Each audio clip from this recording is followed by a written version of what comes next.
So here it is, my friends. This is my HTC Incredible S. It's a... What is it? It's a smartphone. It's probably smarter than I am. It's an Android.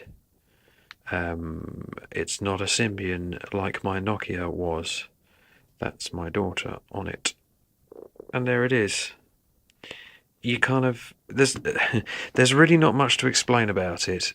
It does what it says on the tin. It is a phone. It's got apps all over it. If you press this here, you'll get settings. I'm looking at apps. That's apps that I've downloaded recently because that was the last thing I looked at. If I go like that, I've got all my apps, which I can kind of just scroll through as you would. Let's go back. And up here for Rump are all my notifications. So up here will pop all my people who've tweeted at me or people who've Facebook messaged me. Sorry, this is incredibly blurry because it's way too close. So I don't know whether this is worth watching as a video or not. And here I have quick settings, so I can toggle on and off all my Wi-Fi, Bluetooth, GPS, mobile network, yada yada yada, and I can also jump to all settings there if I need to. Back. And over here we have FriendStream. Now I don't like using FriendStream because it jumbles up all my Facebook and Twitter all into one, and I just get way too many Twitter notifications for that to even work.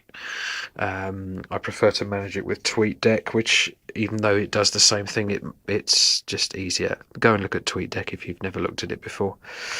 And this way I've got, what's this here? People contact, add people to my cards. I guess that's how I add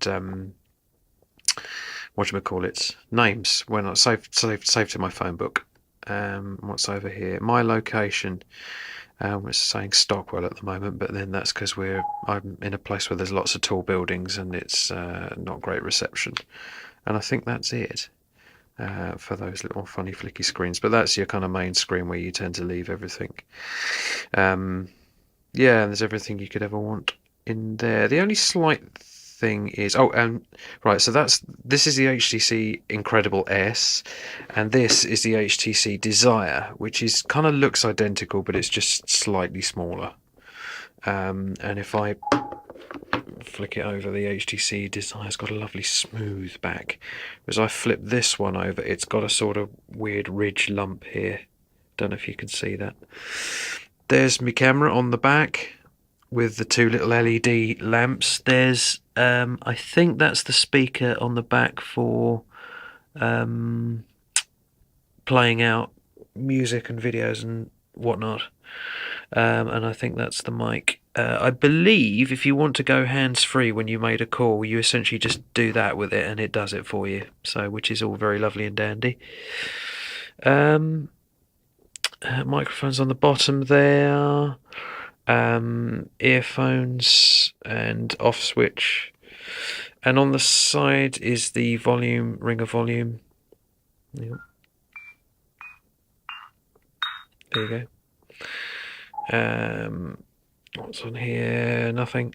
And there's the little USB port there, which is not quite in the right place if you want to hold it as a sat nav on in your car dashboard, but there you go. Yeah, the only slightly weird thing about this is the fact that Android, and for some reason I can't quite work out why, Android tends to leave stuff running in the background. So if you want to do, let's say, Sonic Screwdriver, which I did download the other day. Where's it gone? Sonic Screwdriver, there you go.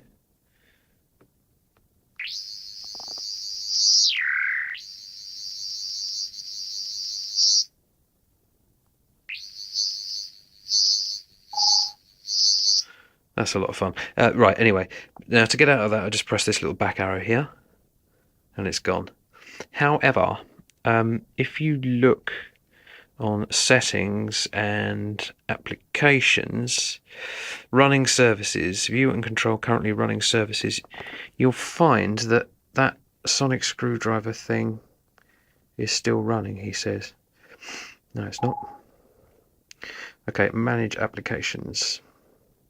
So if I go and find the sonic screw, yeah, there you go. Sonic screwdriver, force stop. That button there says force stop. You can't really see it there, but force stop means it's kind of still running and taking up battery power and all sorts. So you've got to force stop it. Force stopping an application can cause it to misbehave. Are you sure? Yeah, okay, fine, thank you. And that's how you clear your cache. There's a clear cache button there. You just have to trust me on this. And there's also a move to SD card button there, which is quite useful. It just frees up some of the phone's memory if you can move some of the apps to the SD card. You can't do that with all of them. So anyway, as a workaround, what I've done is I've got hold of Advanced Task Killer. Now if I open that up, let's go back.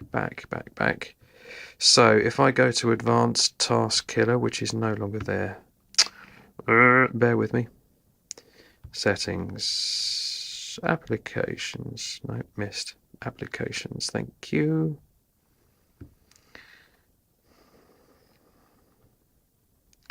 Why can I not find this today? That's what I want. Advanced Task Killer, there we go.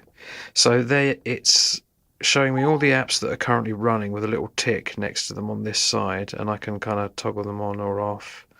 And I can just go kill selected apps and they all go.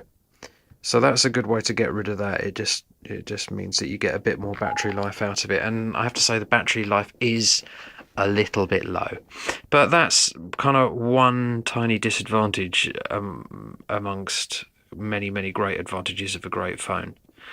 So there you go. I'm going to stop waffling now because that's been 7 minutes. Have I really talked for that long? Yeah, that's quite enough.